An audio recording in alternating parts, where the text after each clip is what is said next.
پاکستان میں بڑھتی مہنگائی سے پڑھا لکھا ملازمت پیشہ طبقہ بھی روزمرہ اخراجات پورے کرنے سے محروم ہو گیا ہے۔ مقامی اسکول میں ایڈمنسٹریٹر نورین احسن کے لیے اپنی ہی بیٹیوں کو تعلیم دلوانا اب مشکل ہو گیا ہے۔ نورین کی ماہانہ آمدنی پاکستان کی اوسط ماہانہ تنخواہ سے 2 گنا سے بھی زیادہ ہے، لیکن ان کا کہنا ہے کہ فی الحال ان کے پاس اپنی بیٹیوں کو اسکول کے بجائے گھر پر پڑھانے اور لندن بورڈ کے تحت ہونے والے امتحانات میں ان کی رجسٹریشن ملتوی کرانے کے سوا کوئی چارہ نہیں، کیونکہ یہ اخراجات ان کی استطاعت سے باہر ہیں۔ نورین اور ان کے شوہر، جن کا گاڑیوں کی سروسنگ کا کاروبار ہے، مل کر گھر چلاتے ہیں، لیکن روپے کی قدر میں کمی اور بڑھتے اخراجات کے باعث ان کے لیے اب یہ مشکل ہوتا جا رہا ہے۔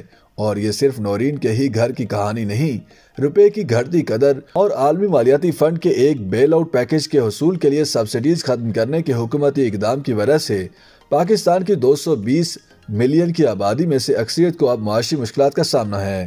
حالانکہ اقتصادی بحران پاکستان کے لیے کوئی نئی بات نہیں۔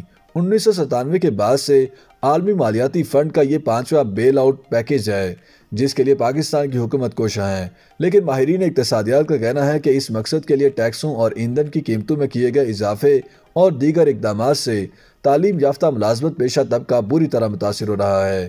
نورین نے اس حوالے سے بتایا کہ ہم اب باہر کھانا نہیں کھاتے اور اب ہم گوشت یا مچھلی بھی نہیں خریدتے۔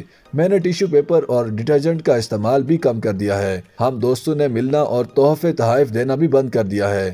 البتہ اب ہم کبھی کبھی ایک دوسرے پر چلاتے ہیں۔ پاکستان میں حکومت کی جانب سے مقرر کردہ کم از کم اجرت تقریباً 25,000 روپے ماہانہ ہے، لیکن مہنگائی میں ہوشربا اضافے کے بعد سے اس سے کہیں زیادہ کمانے والے بھی کئی افراد کا کہنا ہے کہ ان کی تنخواہ اب مہینہ ختم ہونے سے پہلے ہی ختم ہو جاتی ہے۔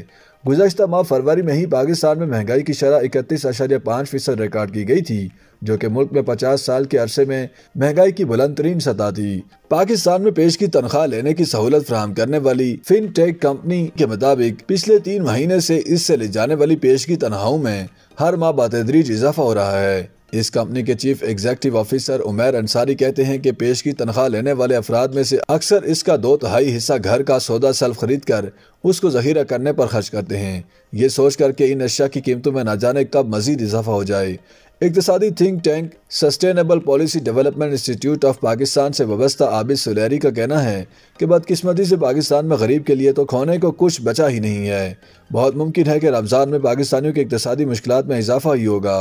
اقتصادی ماہرین مارچ اور اپریل میں مہنگائی کی شرح کو کم از کم 35% تک بڑھتا ہوا دیکھ رہے ہیں، اور اس وجہ سے بیشتر پاکستانی رمضان میں، جو پاکستان میں بہت احترام سے منایا جاتا ہے، اپنی ضروریات اور اخراجات محدود کرنے پر مجبور ہو جائیں گے۔ ملٹی نیشنل کمپنی میں بطور سینئر مینیجر کام کرنے والے احمد نے رائٹرز کو بتایا کہ اب کی بار ہمارے لیے عید پر مٹھائیاں اور تحائف خریدنا مشکل ہوگا، جبکہ یہ ہماری روایت رہی ہے۔ معاشی بدحالی کے باعث کئی افراد اب ملک چھوڑنے کا بھی سوچ رہے ہیں۔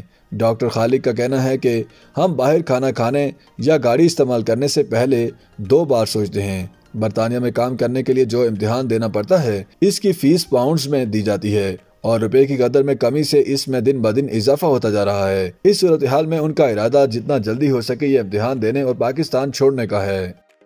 YouTube پر گوگلی نیوز دیکھنے کے لیے youtube.com کی سرچ بار میں googly news T V type کریں۔ گوگلی نیوز کے پیج پر سرخ رنگ کے سبسکرپشن والے بٹن پر کلک کرنا نہ بھولیے۔ YouTube پیج پر اپلوڈ ہونے والی ویڈیوز سے باخبر رہنے کے لیے بیل آئیکن پر کلک کیجیے۔ آپ کو ہر نئی ویڈیو کے بارے میں نوٹیفیکیشن موصول ہو جائے گا۔